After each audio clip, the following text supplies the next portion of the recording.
Amen. Vous êtes prêts à louer le Seigneur? Bienvenue tout le monde.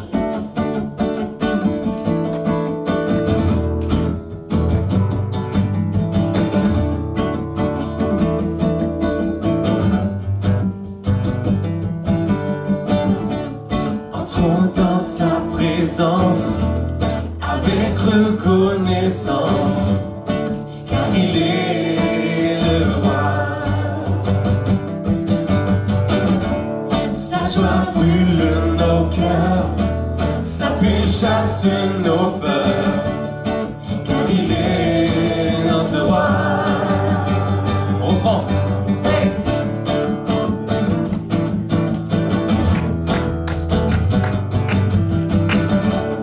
Entrons dans sa présence avec reconnaissance, car il est le roi. Sa joie brûle nos cœurs, sa paix chasse nos peurs. Oui, il est notre roi.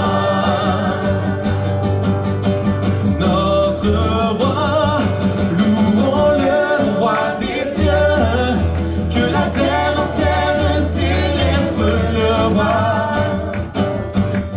Que tous les rachetés poussent un cri de joie. Hey!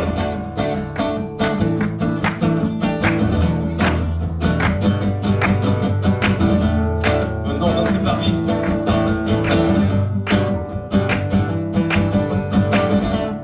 Venons danser Paris, à genoux devant lui, car il est le roi.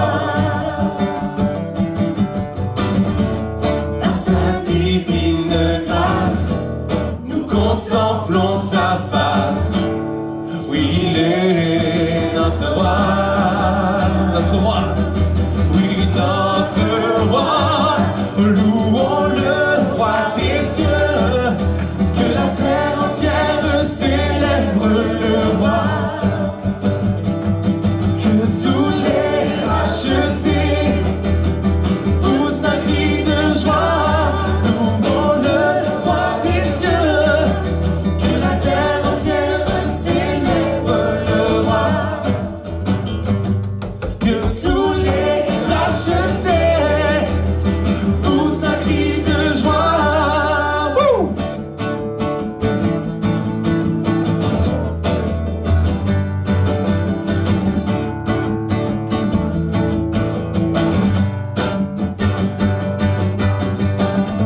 Une nouvelle création, plus sous la condamnation.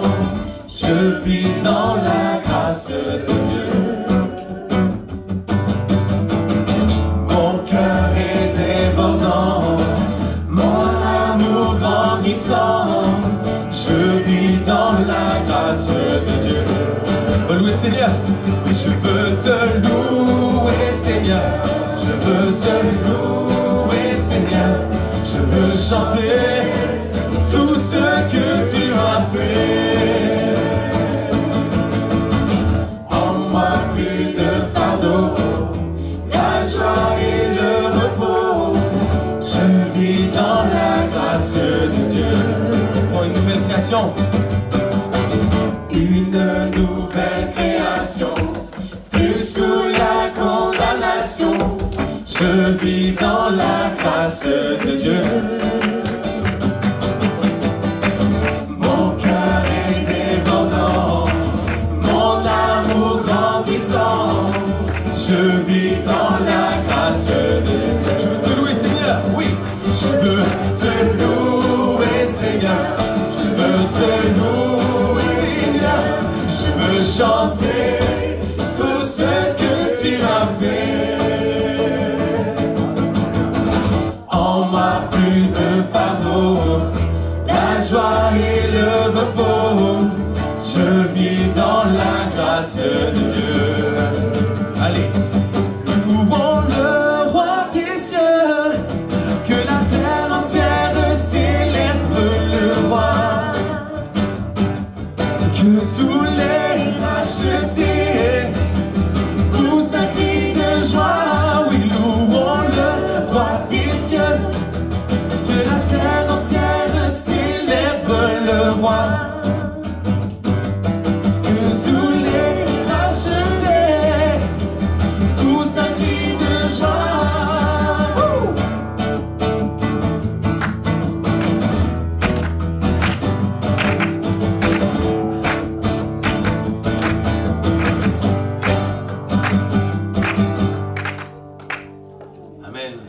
s'approcher avec reconnaissance de Jésus-Christ ce matin. Jésus-Christ, le roi des cieux, comme on l'a chanté. Les choses anciennes sont passées, voici, toutes choses sont devenues nouvelles. Et on est tellement heureux d'être cette nouvelle créature, cette nouvelle création. Amen. Car j'ai l'assurance que ni la mort, ni la vie, ni les anges, ni les dominations, ni le présent, ni l'avenir, ni les puissances, ni la hauteur, ni la profondeur, ni aucune autre créature ne pourra nous séparer de l'amour de Dieu. Cet amour manifesté en Jésus-Christ notre Seigneur. Amen. Rien ne peut nous séparer de l'amour de Dieu. Merci Seigneur pour cet amour infini. Plus grand que les montagnes de ma vie, plus fort que la puissance de l'amour, constant dans les épreuves et le temps. Une chose demain, reprends plus grand que les montagnes de ma vie, oh, plus grand que les montagnes de ma vie, plus fort que la puissance de l'amour. Oui Seigneur, tu es le même hier, aujourd'hui, éternellement, constant dans les épreuves et le temps. Une chose demain, une chose demain, son amour infini, jamais n'abandonne, jamais ne faiblit pour moi. Ton amour infini, jamais n'abandonne, jamais ne faiblit pour moi. Ton amour infini, jamais n'abandonne, jamais ne faiblit pour moi, pour moi.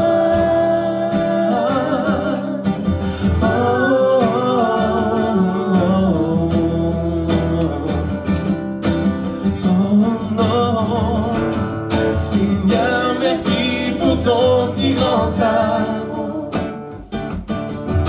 Tu me remplis et satisfais mon âme.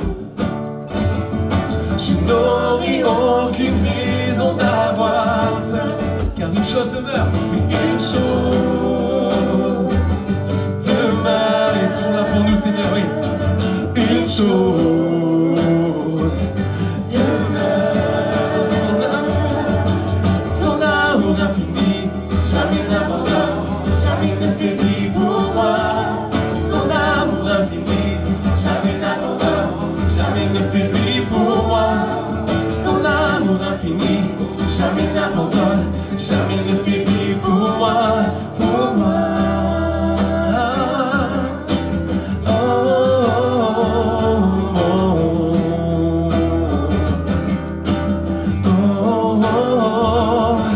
La mort, la vie, rien ne peut me faire douter de la force de ton amour. Ma dette payée, non plus rien ne peut séparer mon cœur de ton amour. Ton amour, ton amour infini, jamais n'abandonne, jamais ne faiblit pour moi. Ton amour infini, jamais n'abandonne, jamais ne faiblit pour moi.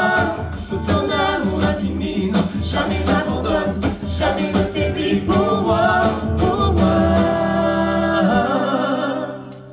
Oh, oh, oh, oh, oh.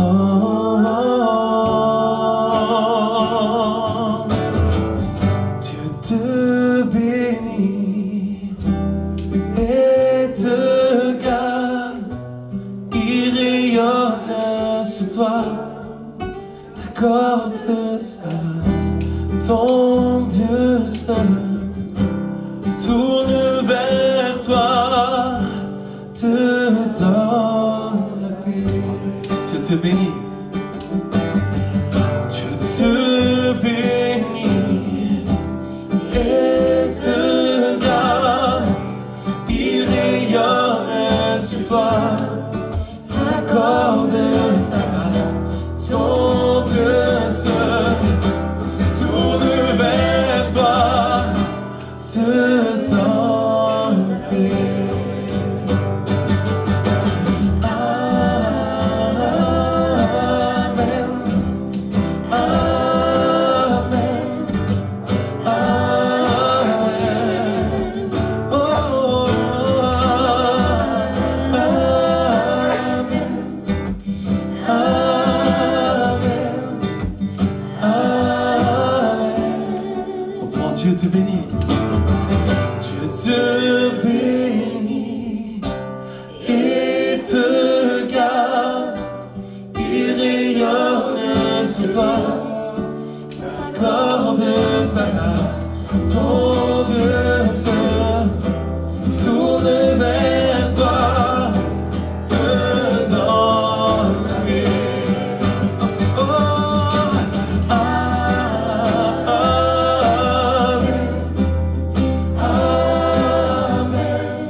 plus de 1000 générations sur ta famille et tes enfants et les enfants de leurs enfants. Que sa faveur reste sur toi pour plus de 1000 générations sur ta famille et tes enfants et les enfants de leurs enfants. Que sa présence là avec toi, à tes côtés, qu'elle t'inonde et t'entoure. Il est pour toi, il est pour toi. Et le matin jusqu'au coucher, à chaque pas, veillant sur toi, dans les larmes et dans la joie. Il est pour toi, il est pour toi, il est pour toi, il est pour toi.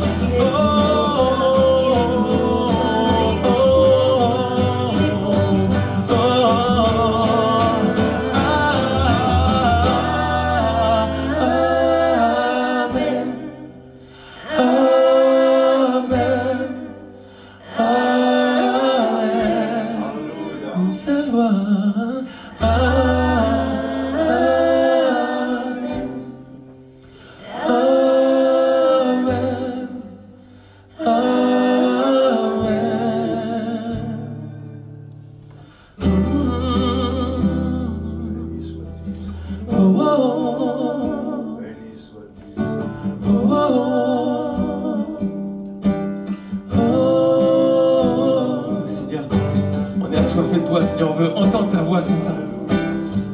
Dans le calme de ces moments, on veut déposer toutes nos craintes, toutes nos préoccupations, Seigneur. Tout déposer à tes pieds. Merci, Seigneur. On sait que tu es là, prêt à nous restaurer, à nous remplir, prêt à nous bénir, Seigneur. On veut t'ouvrir nos cœurs. Comme le dit ce chant, viens toucher nos vies à nouveau. Fais ce que toi seul sais faire, Seigneur. Conduis-nous toujours plus près de toi, Jésus. Oh, oh, oh, quelle paix dans ces moments, dans le calme de ta présence. Quand le bruit faiblit, tu parles à mon âme. Tu as toute mon attention. Fais-moi entendre ta voix. Je ne veux rien manquer. Seigneur, mon cœur désire plus de toi. Mon cœur recherche ta face. Alors je cède à toi. Que tout en moi est ému par ton amour, captivé par qui tu es. Conduis-moi à te connaître plus encore. Je veux m'approcher de toi, laisser mes peurs derrière moi. Seigneur, viens toucher ma vie à nouveau. Oh, oh, oh, oh, oh, oh, oh, comme le soleil. À l'aurore, comme la brise dans la nuit, ta paix me restaure, tu me donnes la vie. Y'a aucune hésitation dans ton amour, ton affection, rien n'est comparable. Oh Seigneur, mon cœur désire plus de toi, mon cœur recherche ta face. Alors je cède à toi, et tout en moi est ému par ton amour, captivé par qui tu es. Conduis-moi à te connaître plus encore. Je veux m'approcher de toi, laisser mes peurs derrière moi. Seigneur, viens toucher ma vie à nouveau. Oh, oh, oh, oh, oh, oh, oh, toi j'ouvre mon cœur, Seigneur. Toi j'ouvre mon cœur à jamais. Donc fais fais ce que toi seul sais faire. Jésus, viens régner dans ma... À toi j'ouvre mon cœur, à toi j'ouvre mon cœur, Seigneur. Oh, oh. À toi j'ouvre mon cœur à jamais. Donc fais ce que toi seul sais faire. Jésus, viens régner dans ma vie. Tout en moi est ému par ton amour, captivé par qui tu es. Conduis-moi à te connaître plus encore. Je veux m'approcher de toi, laisser mes peurs derrière moi. Seigneur, viens toucher ma vie à nouveau. Oh, oh, oh. Oh, oh, oh. Oh, oh, oh.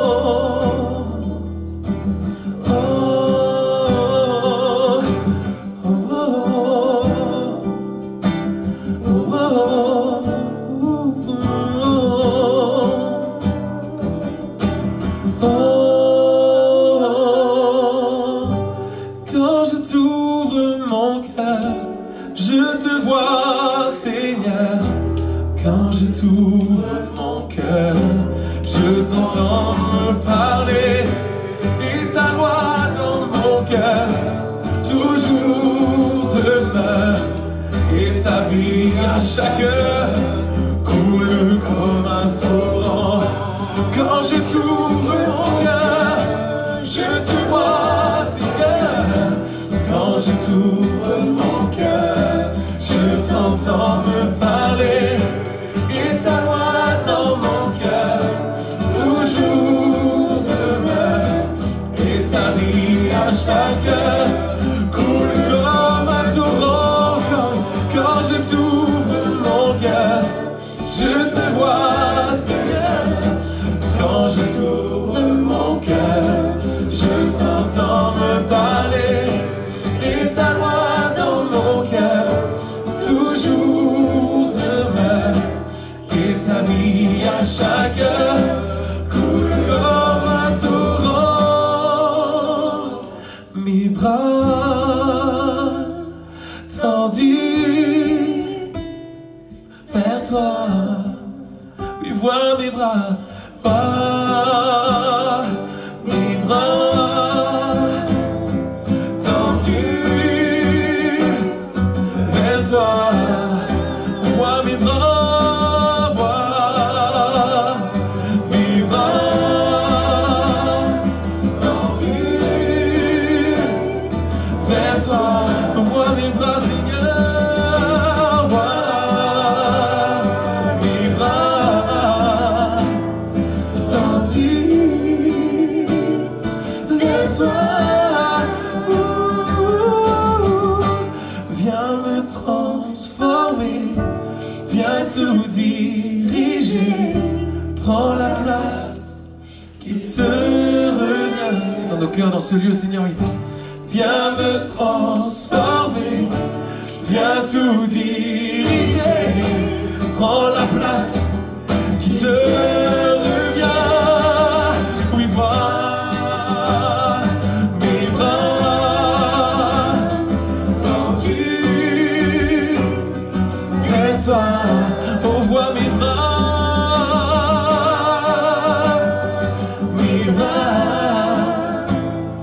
tendus vers toi. Quand je t'ouvre mon cœur, je te vois, Seigneur. Quand je t'ouvre mon cœur, je t'entends me parler. Et ta loi dans mon cœur toujours demeure. Et sa vie à chaque heure coule comme un torrent. Oui, Seigneur, vois.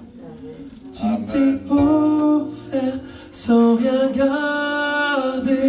Tu as souffert pour me sauver.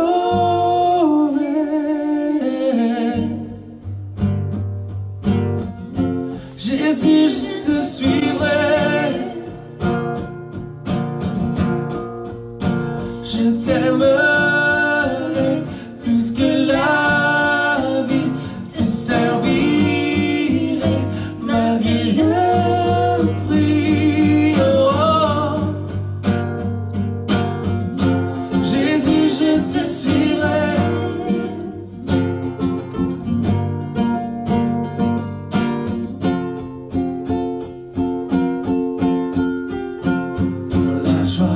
Quand le soleil m'inonde sur les monts où ta présence abonde,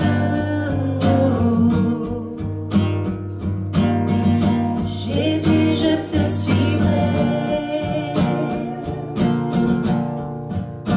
Dans la peine comme mon âme sombre, dans la vallée du deuil et de l'ombre, Jésus, je te suivrai. Car tu es mort pour moi.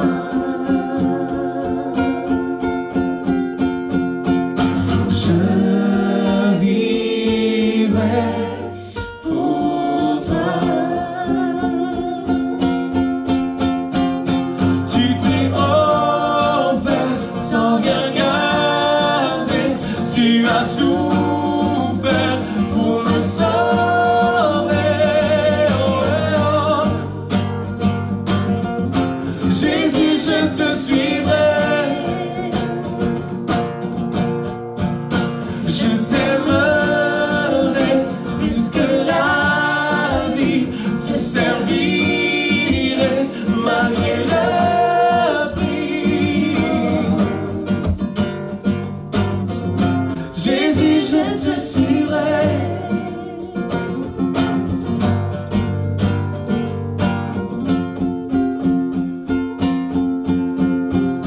Confiant Quand ma foi est profonde, dans le doute, quand ma paix semble fondre, Jésus, je te suivrai. tu es mort pour moi. Car tu es mort pour moi.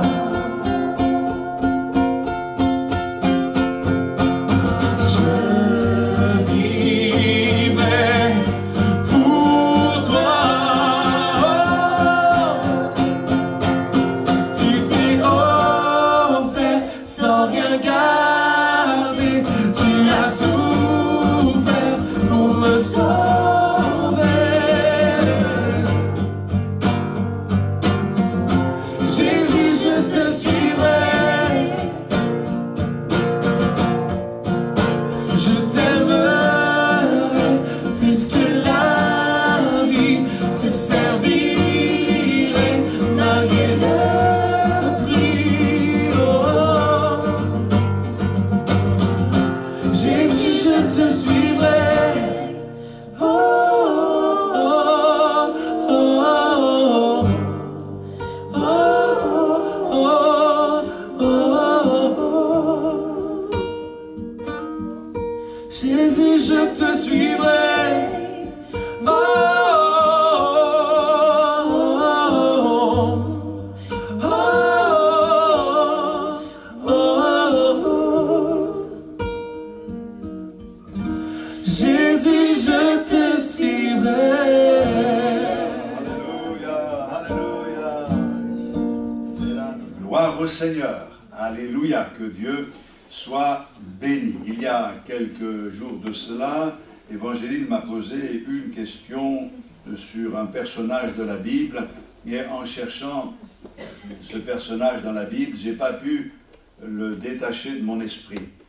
J'ai cherché à m'en éloigner tout au long de la semaine, mais je reviens sur ce personnage.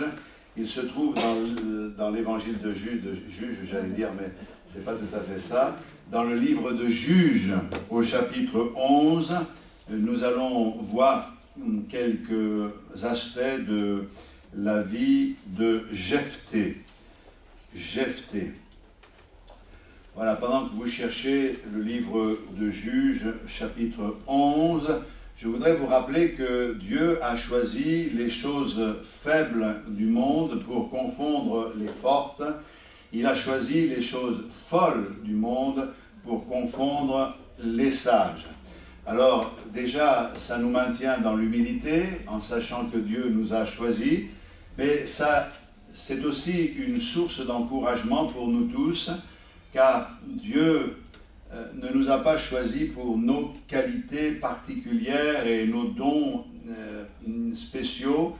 Il nous a choisis parce qu'il nous aime, et avec nous, de simples personnes, le Seigneur veut faire son œuvre, et son œuvre se fait à sa manière, à son rythme, et je crois qu'il y a de l'espoir pour chacun d'entre vous, chacun d'entre nous.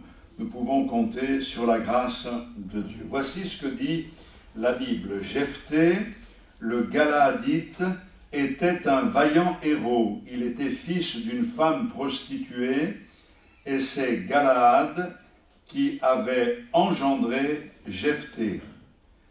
La femme de Galaad lui enfanta des fils qui, devenus grands, chassèrent Jephthé et lui dirent « Tu n'hériteras pas dans la maison de notre père, car tu es fils d'une autre femme. » Et Jephthé s'enfuit loin de ses frères, et il habita dans le pays de Tob.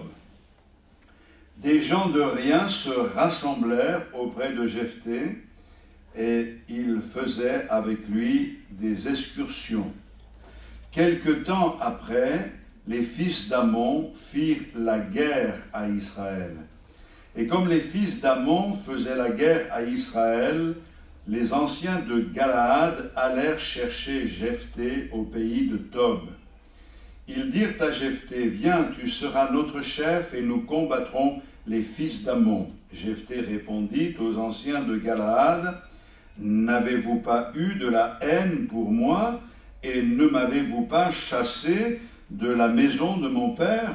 Pourquoi venez-vous à moi maintenant que vous êtes dans la détresse? » Les anciens de Galaad dirent à Jephthé, « Nous revenons à toi maintenant, afin que tu marches avec nous, et que tu combattes les fils d'Ammon, et que tu sois notre chef, celui de tous les habitants de Galaad. » Jephthé répondit aux anciens de Galaad, « Si vous me ramenez pour combattre les fils d'Ammon, et que l'Éternel les livre devant moi, je serai votre chef. » Les anciens de Galaad dirent à Jephthé, « Que l'Éternel nous entende et qu'il juge si nous ne faisons pas ce que tu dis. » Et Jephthé partit avec les anciens de Galaad. Le peuple le mit à sa tête et l'établit comme chef. Et Jephthé répéta devant l'Éternel à Mitzpa toutes les paroles qu'il avait prononcées. Amen. Gloire au Seigneur. Voilà donc un texte qui nous parle d'un homme qui a été rejeté. Le fait d'être rejeté peut avoir des effets dévastateurs dans la vie de ceux qui sont rejetés, et ces personnes peuvent porter des cicatrices dans leur cœur, dans leur âme, au fur et à mesure qu'ils grandissent, des cicatrices qui ont du mal à se fermer. Et nous pouvons découvrir ici le cas de Jephthé, qui a choisi non pas de se laisser périr et détruire par les blessures qu'on lui a infligées, mais qui a décidé de combattre et de transformer le mal en mieux. Et je pense que nous avons les uns et les autres le choix. Je ne sais pas si vous avez remarqué, mais aujourd'hui, quand quelque chose ne va pas, on cherche les causes, et c'est toujours assez particulier. c'est pas ma faute à moi si je suis comme ça, c'est la faute de mes parents, c'est la faute de ceci, c'est la faute de la société. Alors, certainement qu'il y a beaucoup de vrai dans ces choses, mais ce n'est pas parce qu'il y a des fautes autour de nous que nous devons nous laisser aller et subir la faute des autres. Nous devons prendre nos vies en main et nous devons comprendre que nous sommes ce que nous sommes parce que Dieu nous a conduits d'une certaine manière. Nous sommes ce que nous sommes parce que nous avons fait certains choix, mais que Dieu a un plan pour nous et que le plan de Dieu pour nous n'est pas que nous vivions écrasés par un sentiment de culpabilité ou un complexe d'infériorité, mais il nous a choisis pour que nous soyons un élément dans l'ensemble qu'est l'Église de Jésus-Christ et que nous puissions apporter notre pierre à l'édifice. Déjà, nous sommes nous-mêmes des pierres vivantes qui ont été édifiées ensemble pour former une habitation de Dieu en esprit. Lorsque quelqu'un est rejeté, c'est difficile pour cette personne.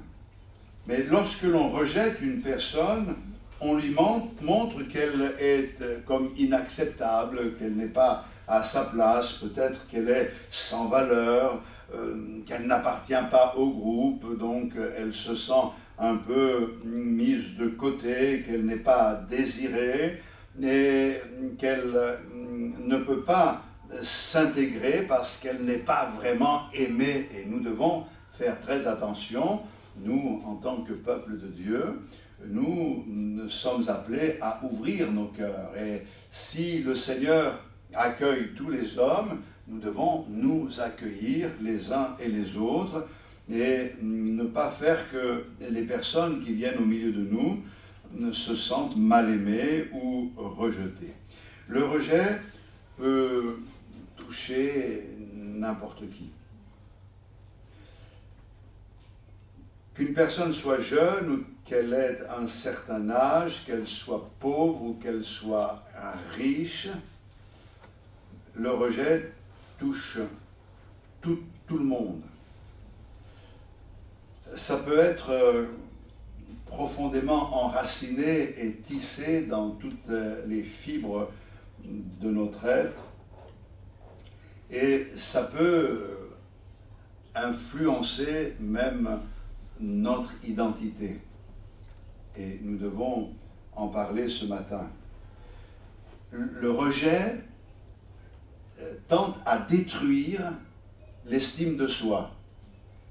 Alors, l'estime de soi, c'est quelque chose d'important quand on marche avec le Seigneur. Le Seigneur a enseigné, tu aimeras ton prochain comme toi-même.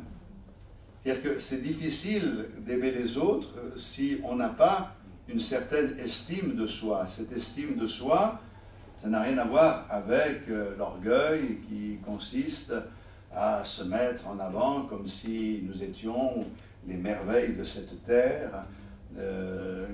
Merci Seigneur pour la grâce que tu nous fais, car lui qui est le plus beau des fils de l'homme n'avait ni beauté ni éclat pour attirer les regards. Il n'y avait rien, comme on l'a lu tout à l'heure, en lui pour nous plaire, et pourtant, alors qu'il a été rejeté par les hommes, il a accompli une œuvre extraordinaire. Le rejet peut se produire sous différentes formes, et nous avons tous un peu connu ce genre de rejet, même quand on ne s'y attendait pas, et c'est vrai que ça fait mal quand on est rejeté.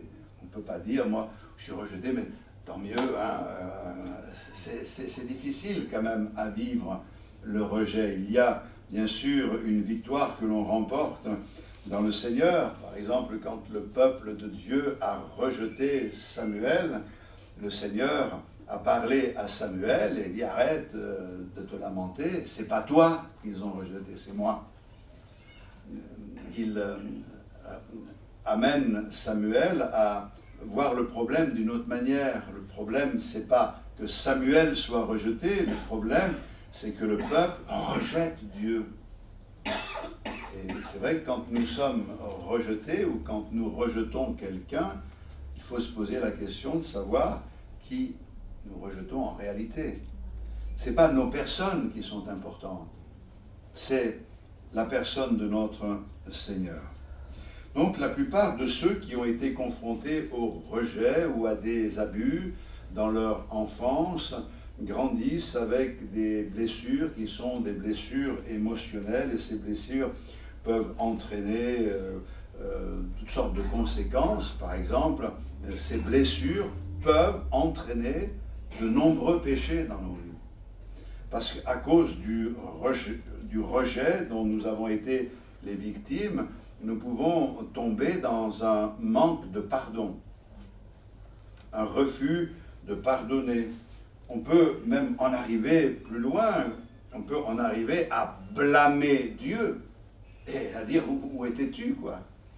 On est là, mais on t'a confié notre vie et tu ne nous as pas aidés, Seigneur. On peut rejeter la faute sur le Seigneur, on peut développer un sentiment de jalousie pour les autres, et toutes ces choses-là, je ne vais pas toutes les énumérer, mais ce sont des blessures qui ouvrent des portes au mal et à toutes sortes de symptômes. Alors j'ai fait une liste pour que nous soyons un peu techniques ce matin, avant de voir l'aspect différent. Par exemple,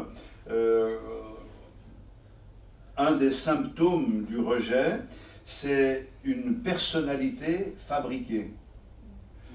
Parce que l'on est rejeté, on essaye d'être quelqu'un d'autre, quelqu'un qui peut être accepté par ceux qui semblent nous rejeter.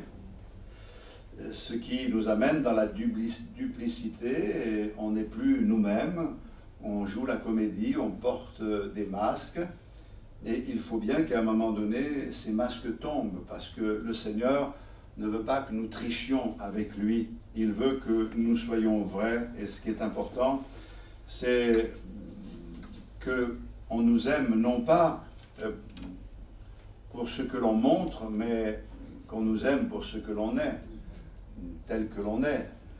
Le Seigneur nous aime tel que nous sommes. Pourtant, quand je réalise que Dieu m'aime, je me dis, mais Seigneur, qu'est-ce que tu aimes enfin par rapport à ce que toi tu es?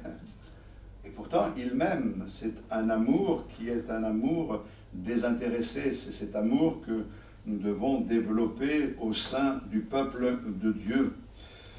Nous avons aussi une tendance à toujours nous demander si on va nous accepter, si on va nous rejeter. Étant donné que nous avons été rejetés, il y a là une blessure. On sait que chat échaudé craint l'eau froide, et c'est un peu ce principe qui se met en place. Et ça nous amène une autre porte ouverte à l'apitoiement sur soi. Et ça, c'est terrible, parce qu'on s'apitoie sur notre situation, sur nous. On ne voit que nos problèmes, et il n'y a rien de plus terrible au sein du peuple de Dieu que des chrétiens qui sont toujours centrés sur eux-mêmes, sans s'en rendre compte, étant donné qu'ils se plaignent de leur sort et de ce qu'ils ont vécu ou de ce qu'ils vivent. Ils ont l'impression qu'ils sont malheureux et ils cherchent à attirer l'attention sur eux, mais c'est une forme de nombrilisme, à savoir qu'on pense que l'on est au centre et on doit être au centre de toutes les attentions. Après, on développe un sentiment de manque d'amour. Même si beaucoup nous aiment, il y en a toujours qui ne nous aiment pas. Donc, on a tendance à voir ceux qui ne nous aiment pas et ne pas voir ceux qui nous aiment. Alors, j'ai parlé de la tendance à blâmer Dieu aussi. On blâme Dieu, hein. Il y a des gens qui blâment Dieu. Seigneur, pourquoi tu m'as fait comme ça? Pourquoi tu m'as mis un gros nez dans la figure, au milieu de la figure? pourquoi je suis si moche? Pourquoi? Alors on pose toutes sortes de questions au Seigneur, alors que le plus important, c'est pas cette beauté-là. Vous savez, il y a des personnes qui sont très très belles, mais dès qu'elles ouvrent la bouche, vous avez envie de les mordre. Et puis vous en avez, elles sont pas très belles, mais dès qu'elles parlent, il y a une grâce particulière et il y a quelque chose qui se produit dans nos cœurs. Donc arrêtons de blâmer le Seigneur, et même la chirurgie esthétique ne remplacera pas le sentiment qui est en vous, parce que les personnes qui changent extérieurement n'ont pas la guérison forcément de ce qui se passe dans l'âme. On a besoin de toute la grâce de Dieu. Après, on peut développer un sentiment de fierté, comme un « ouais, mais comment ose-t-il me rejeter, moi ?» Hein, c'est arrivé, j'ai lu un article cette semaine concernant des personnalités qui se prennent la tête, et la femme disait à l'homme « tu as de la chance de m'avoir ». Et l'homme disait « s'il y en a une qui a de la chance, c'est bien toi, parce que le plus important, c'est moi ». Vous savez, avec des raisonnements comme ça, c'est sûr que ça ne va pas aller bien loin. Après, on a un sentiment d'inutilité, puisqu'on est blessé, on a l'impression qu'on ne peut rien faire de bien, il y a comme de l'insécurité, ça peut se traduire aussi par une forme de désespoir, par de l'envie, puis d'autres sentiments, ça peut aller jusque la haine qui est dans les cœurs. Et puis on a surtout peur de la confrontation, tout simplement parce que notre identité est basée sur ce que l'on pense de nous. Et là, c'est important parce que, bon, la liste n'est pas exhaustive, hein, je ne vais pas parler de cela toute la matinée, mais la vérité est que nous avons été créés pour être aimés, pour être acceptés, pour être appréciés. Dieu n'a jamais voulu que nous nous sentions rejetés et abandonnés, et nous avons été créés par Dieu. La nouvelle naissance, c'est une nouvelle création. Et donc, notre identité n'est pas l'identité qui dépend de l'appréciation ou du blâme des autres. Notre identité est le résultat de l'amour de notre Seigneur. Et nous savons, comme le dit le psaume 27, voici ce qu'il est dit au verset 10, « Car mon père et ma mère m'abandonnent, mais l'Éternel me recueillera. » Alléluia. Donc, Dieu nous accueillera toujours et ne nous abandonnera jamais. Amen. Est-ce que vous en êtes convaincus? Amen. Vous avez peut-être cherché à l'abandonner, et pourtant, il a continué à vous suivre. Et au moment favorable, il a su toucher votre cœur pour vous ramener sur le droit chemin. Donc, on peut dire que par conséquence, votre identité en tant que personne ne vient pas de ceux qui vous ont rejeté, mais votre identité vient du Seigneur qui vous aime, qui nous a donné la vie, le souffle de vie, mais qui nous a créés en Jésus-Christ. Créés en Jésus-Christ, je répète, c'est la nouvelle naissance. Nous avons été créés par Dieu, mais nous avons été créés en Jésus-Christ pour de bonnes œuvres que Dieu a préparées d'avance afin que nous les pratiquions. Donc, je crois que ce matin, au stade où nous en sommes, nous comprenons que nous devons rejeter l'esprit de rejet en nous et nous devons réaliser qu'il y a de l'espoir dans notre Seigneur. Alors quand je dis de rejeter l'esprit de rejet, je ne suis pas en train de parler d'un esprit mauvais qui s'appelle rejet, parce que certains interprètent les choses, parlent de cet esprit, cette mentalité qui a marqué nos vies et qui fait que l'on pense que l'on est rejeté. mais quand bien même nous serions rejetés par les nôtres, le Seigneur dit, moi, je te connais, je ne te rejetterai jamais, et je peux avec toi faire de belles et de grandes choses. Alors, que pouvons-nous apprendre concernant la vie de Jephthé? Car c'est important pour nous.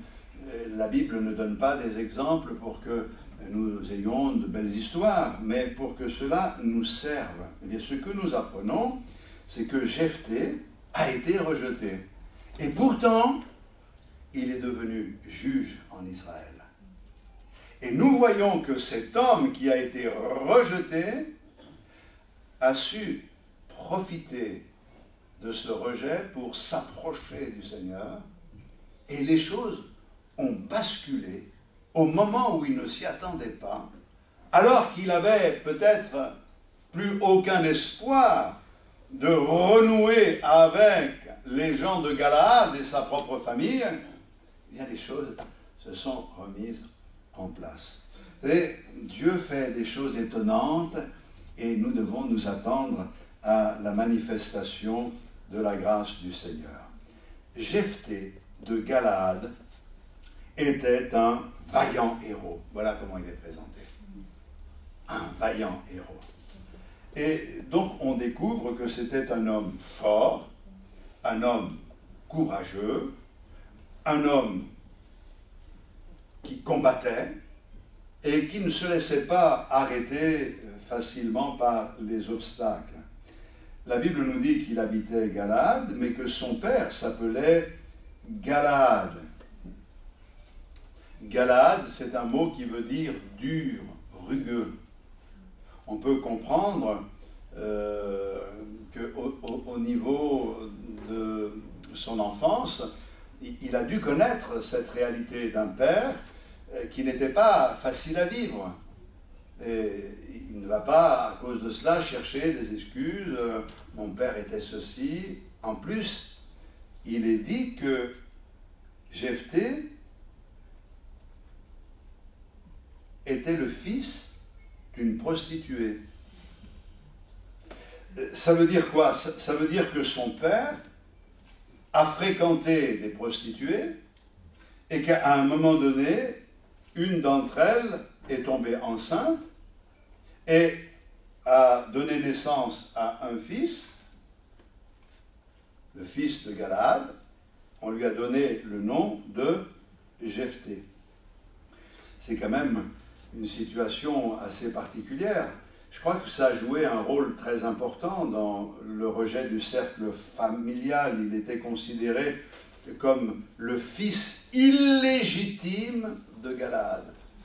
Il y a les enfants légitimes, mais lui, c'était le fils illégitime. Et on apprend donc que Jephthé était un homme doté d'une grande force, c'était un vaillant héros, néanmoins, dans sa personnalité, il y avait une problématique qui semblait insurmontable. Il était considéré comme le fils illégitime. Il y a d'autres mots pour qualifier cela, je ne les utiliserai pas ce matin, mais c'est comme cela pour Jephthé. Et souvent, c'est vrai dans la vie. Quand le Seigneur nous a choisis, il nous a choisis dans l'état où nous étions. Et c'est là toute la grâce de Dieu. Quand on voit, par exemple, je parlais tout à l'heure de Samuel qui a été rejeté, mais avant d'être rejeté, il a fallu qu'il vienne au monde. Il est venu au monde d'une mère qui était stérile et on voit le miracle qui s'est produit. Mais le foyer dans lequel il est né était un foyer dysfonctionnel. Il y avait Elkana, il avait 2 femmes, ce qui n'était pas logique et normal, puisque la Bible n'enseigne pas cela dès la Genèse. Et la Bible nous dit que les 2 femmes ne s'entendaient pas, et particulièrement Pénina, qui était la rivale de Anne, la portait à l'irritation, elle la mortifiait en permanence, au point qu'elle était déprimée, Anne. Et c'est dans ce contexte-là que le Seigneur va faire naître quelqu'un qui va devenir un joyau au sein d'Israël. Et c'est quand même extraordinaire de voir la grâce du Seigneur qui est à l'œuvre. Nous ne devons jamais oublier, mes frères et sœurs, que nous ne sommes que des vases de terre et que nous avons été quelquefois malmenés par la vie, par les circonstances de la vie. Ça a été difficile pour certains, plus difficile encore pour d'autres. Et nous grandissons dans certains contextes qui peuvent nous marquer, mais il y a pour nous une espérance, puisque le Seigneur vient nous créer en Jésus-Christ. Ça veut dire qu'avec des vases brisés, mal formés, bien, le Seigneur va recommencer un travail pour faire quelque chose qui va être utile pour la gloire de Dieu, en sachant que tout ce qui nous est arrivé de négatif peut être changé en un moyen de bénédiction entre les mains du Seigneur. Alléluia. Donc, on a ici le témoignage d'un homme qui a cherché peut-être toute sa vie à dissimuler ce qu'il était vraiment au fond de lui-même, mais les autres qui étaient là, ses frères en particulier, rappelaient en permanence qui il était vraiment. Alors peut-être qu'il a développé ce sentiment qu'il était comme illégitime, mais la Bible nous dit certaines choses le concernant. Je crois que nous passons quelquefois notre vie à montrer certaines choses qui, de nos vies, ont de la valeur, et nous mettons tous nos efforts à masquer peut-être ce qui dans notre vie est une source de honte. Il ne s'agit pas bien sûr pour nous de rappeler au monde entier ce que nous étions, c'est notre affaire, c'est l'affaire de Dieu et de nous. Dans notre témoignage, nous pouvons dire certaines choses, mais ce que je voudrais vous dire, frères et sœurs, c'est que nous ne devons pas être collés à notre passé au point de ne pas pouvoir nous en détacher, car si notre passé c'est le nôtre et qu'il ne changera pas, notre avenir peut changer parce que Dieu est vivant. Alléluia. Alors, la Bible dit que le père de Jephthé avait aussi des enfants avec sa femme.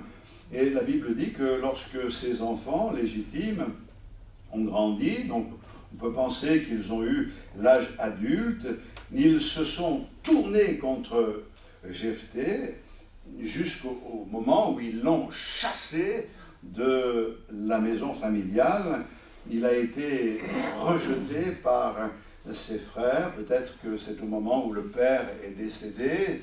Je n'ai pas les détails, la Bible n'en donne pas à ce sujet-là, mais ils ont dit, toi, tu n'es pas légitime, toi, tu n'as pas ta place, va-t'en.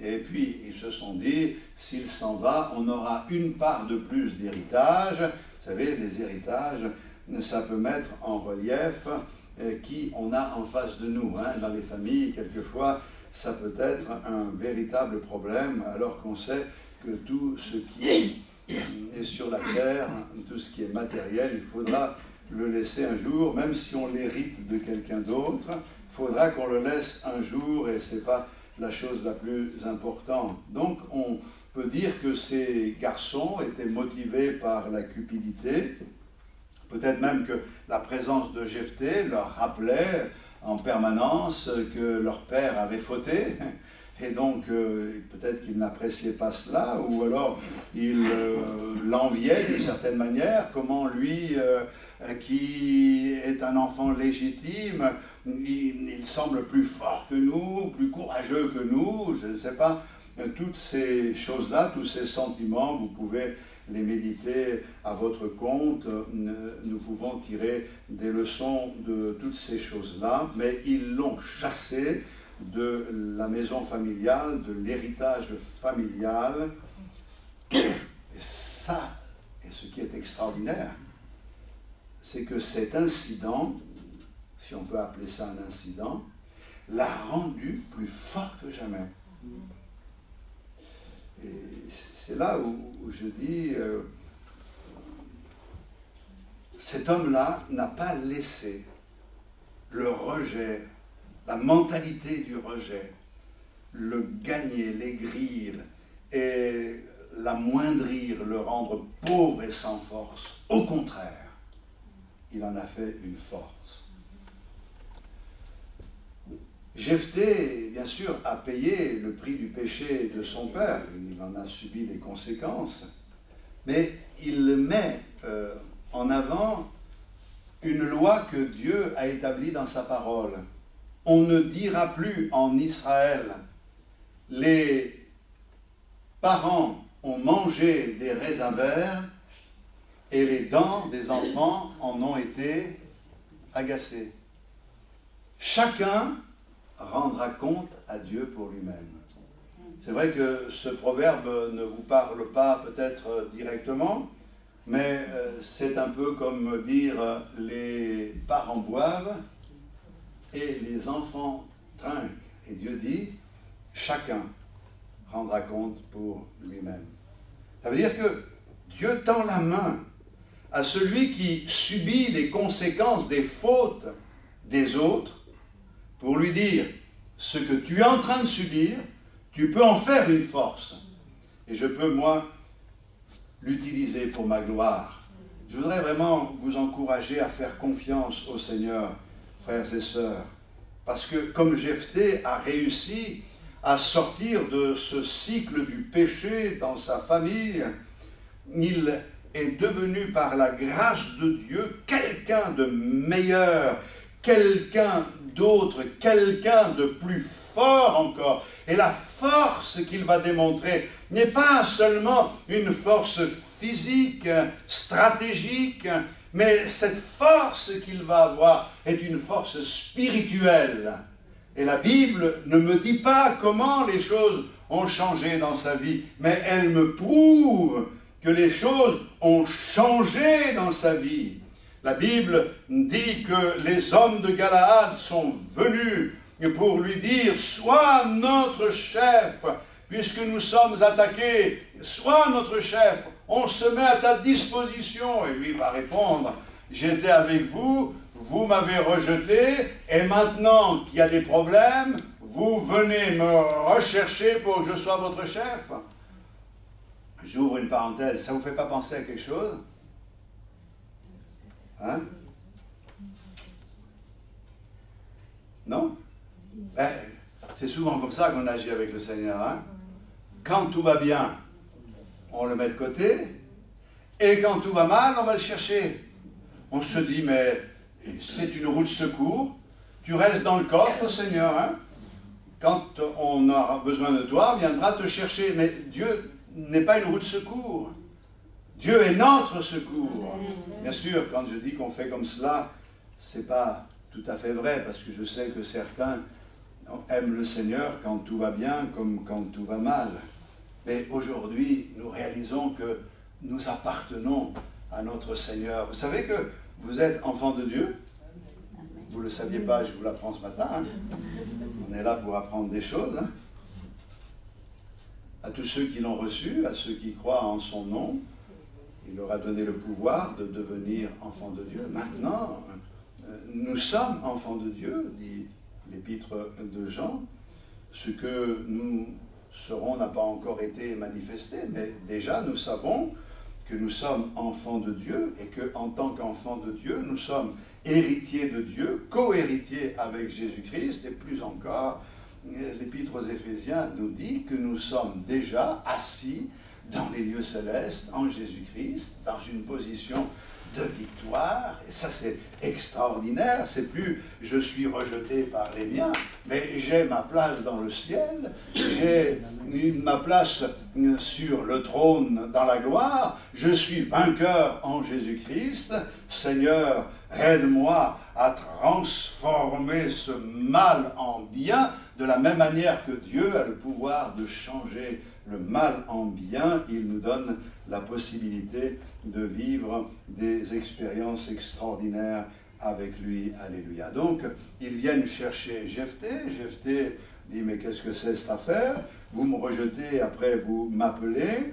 On a souvent l'habitude de voir cela dans la vie de bien des personnes. On en a connu quelques-uns dès qu'ils avaient besoin de la grâce de Dieu, Dieu les bénissait parce qu'on priait pour eux. Alors ils étaient là dans la maison de Dieu, vous les entendiez louer le Seigneur, ils étaient capables d'intervenir, de donner des dons spirituels et autres. Et 4 matins après, bon, ils avaient un peu oublié, on ne les entend plus pendant des semaines et des mois, jusqu'au moment, heureusement que notre Seigneur est patient avec nous. Hein. Merci Seigneur pour ta patience. Maintenant, je ne veux pas dire que c'est une mauvaise chose. Si vous avez abandonné la main du Seigneur, n'hésitez pas à revenir vers lui. Hein. Ne soyez pas dans le doute en disant « Oui, mais après ce que j'ai fait, va-t-il m'écouter, va-t-il me recevoir ?» Il vous recevra, et d'ailleurs le fait de vous poser la question de revenir, ça prouve bien qu'il vous aime encore, le Seigneur. Et nous savons que le Seigneur est un Seigneur de compassion et de miséricorde, et quelquefois il peut agir même au dernier moment. Nous ne savons pas comment Jephthé est devenu cet homme de foi. Et ce que je sais, ce que je peux affirmer et ce que je crois, c'est que l'épreuve du rejet a contribué à le transformer, à le changer et à faire de lui un homme de Dieu entre les mains du Seigneur. Voyez-vous, les épreuves que nous traversons, frères et sœurs, peuvent produire en nous ou de l'amertume, ou alors produire en nous quelque chose de bien qui nous rend meilleurs. Et c'est pour cette raison, certainement, entre autres, qu'il est dit que toute chose concourt au bien de ceux qui aiment Dieu, de ceux qui sont appelés selon son dessein. Parce que nous avons choisi d'entrer pleinement dans le plan de Dieu. On ne va pas commencer à contester « Pourquoi tu fais ceci? Pourquoi tu fais cela, Seigneur ?» L'argile entre les mains du potier, dit le Seigneur lui-même en prenant la comparaison dans le livre de Jérémie. L'argile ne dit pas au potier « Pourquoi tu me fais comme ci » ou « Pourquoi tu appuies là » ou « Pourquoi tu fais comme cela ?»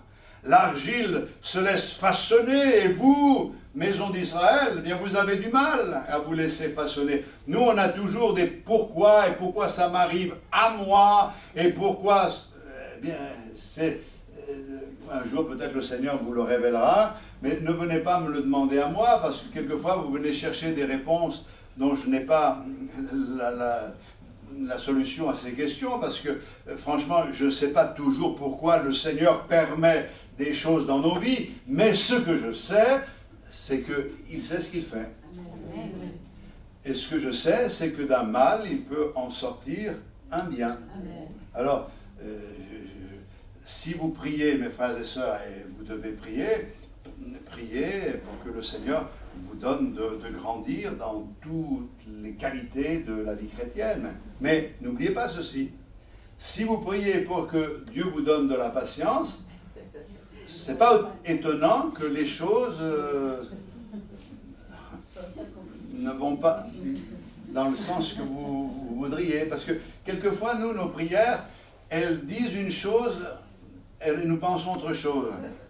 Seigneur, moi je me souviendrai toujours de ce jeune qui était venu nous voir. Vous pouvez prier avec nous parce que ma mère, elle est épouvantable, elle m'en fait voir de toutes les couleurs. Elle avait prié, elle était revenue. Plus je prie pour la patience, et plus elle est infernale. Ah, gloire à Dieu, ça marche. Et vous voyez, parce que le Seigneur, on lui demande de la patience, eh bien, il nous donne des occasions d'exercer la patience. Alors peut-être que vous allez dire, moi je ne prierai plus pour la patience. Non, non, ne faites pas cela, hein.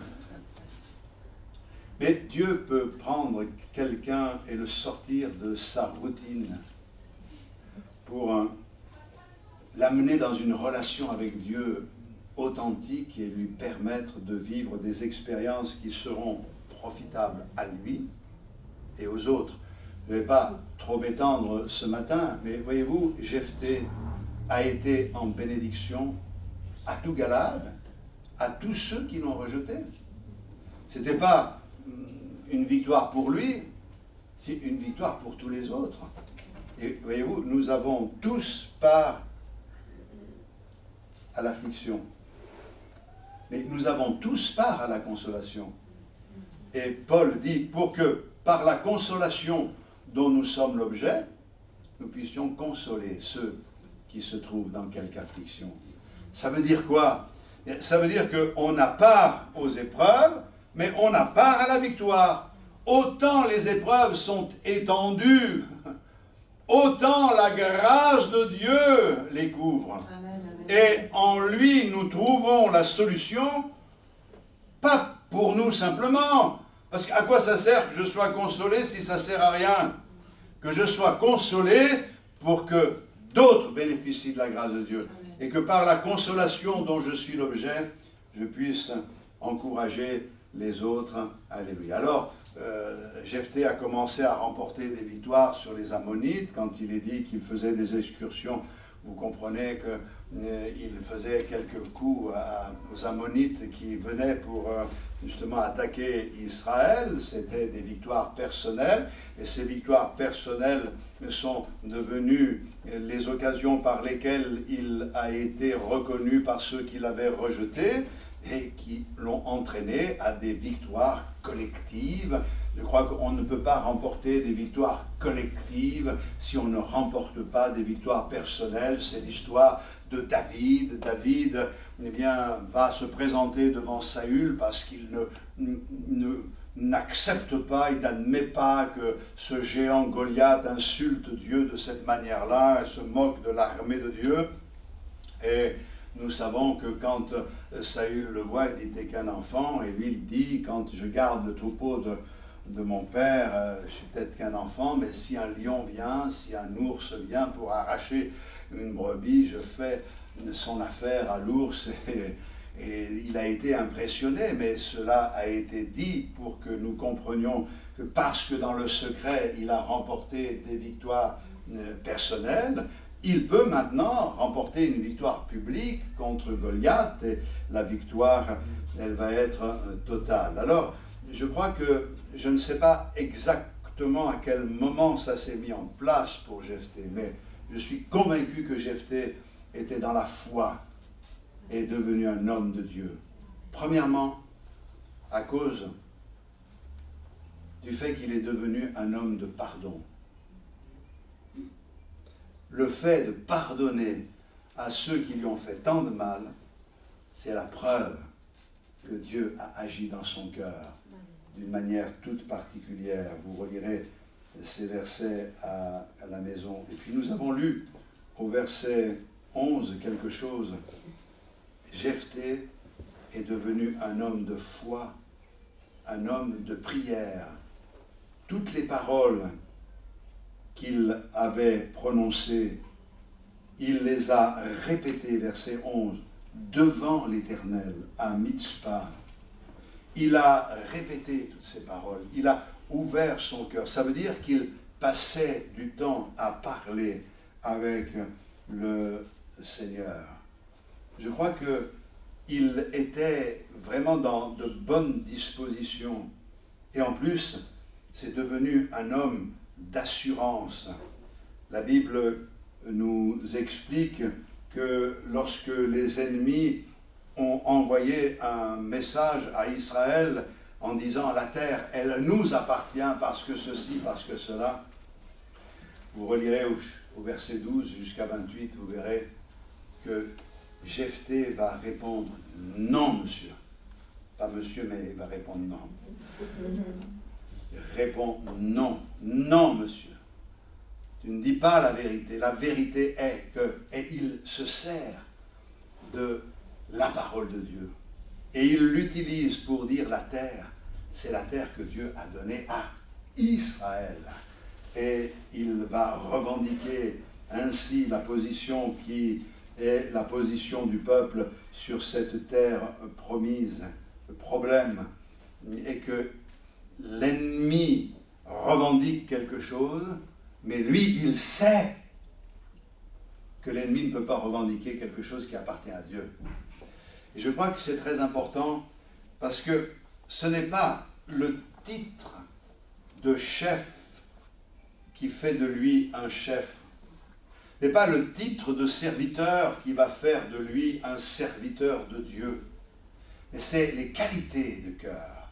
C'est quelqu'un qui sait pardonner parce qu'il a été rempli de l'amour de Dieu. À la foi, il se tient devant Dieu, il remet tout entre les mains du Seigneur et il sait utiliser la parole de Dieu pour repousser les attaques de l'adversité. Et parce qu'il a les qualités d'un serviteur, alors maintenant il peut être nommé serviteur, chef, il peut être un exemple pour tous les autres. Qu'est-ce que je veux vous dire par là? Bien, quelquefois les uns et les autres cherchent des titres. Qu'est-ce que je suis? On m'a dit un jour, je suis quoi moi? Tais-toi.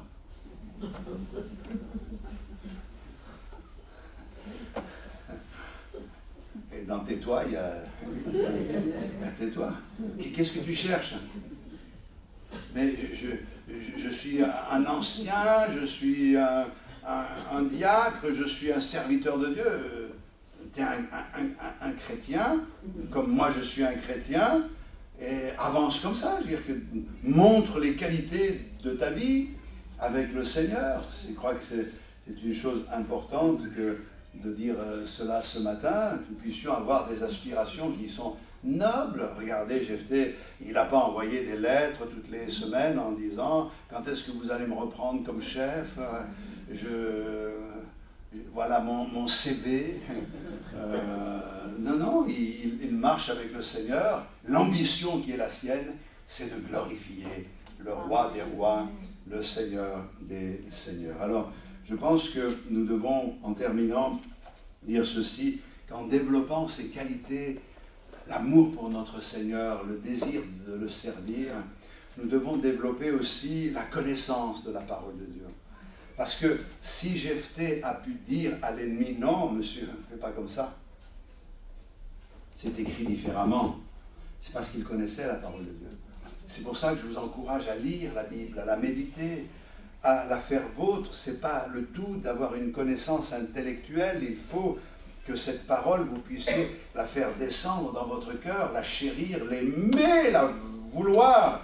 Pour vous, personnellement, on est heureux de savoir ce que le Seigneur nous dit. Et Jésus dit, vous êtes heureux parce que vous savez ces choses, pourvu que vous les pratiquiez. Alors, mes frères et sœurs, si vous étiez venus ce matin avec quelques complexes et quelques lamentations pour ceci, pour cela, eh bien maintenant, levez-vous de cette position en donnant gloire à Dieu parce que vous n'avez pas lieu de vous lamenter. Votre Seigneur est fidèle pour vous bénir. À Dieu soit toute la gloire. Amen. Seigneur, merci de nous aider ce matin à comprendre quel est ton plan, ta volonté pour nos vies. Et Seigneur, aide-nous à transformer ce qui est mal en nous, ce qui blesse en nous, ce qui est tordu en nous, en quelque chose de beau, de grand, par ta grâce. Et nous savons que c'est possible. Si tu l'as fait pour Jephthé, et bien d'autres, tu le fais aussi pour nous. Nous voulons être des serviteurs et des servantes à tes pieds pour faire ta volonté. Seigneur, bénis mes frères et sœurs. Tu vois, certains qui se trouvent dans des situations quelquefois compliquées, qui voudraient avancer avec toi, mais qui sont comme bloqués, d'autres qui ont subi toutes sortes de blessures dans le lieu où tu les as placés. Seigneur, tu les aides à se réjouir en toi. C'est par la foi que nous marchons dans tes voies. Et les yeux fixés sur toi, serrant ta parole dans notre cœur, nous voulons mettre en avant le fait que c'est toi qui auras toujours le dernier mot. Alors, nous ne serons pas tous des Jephthé et qui seront à la tête d'un peuple, mais nous sommes tous appelés à être des vainqueurs. Alors, merci pour la grâce qui est répandue sur nos vies ce matin. À toi soit toute la gloire dans le précieux nom de Jésus, notre Sauveur. Amen. Alléluia. Gloire à toi, Seigneur. Gloire à Dieu. Alléluia. Que le nom du Seigneur soit béni. le Seigneur vous bénisse, puissiez-vous passer un bon dimanche et que la grâce du Seigneur soit votre partage en toutes choses. À bientôt, le plaisir de vous retrouver. Bon retour à tous.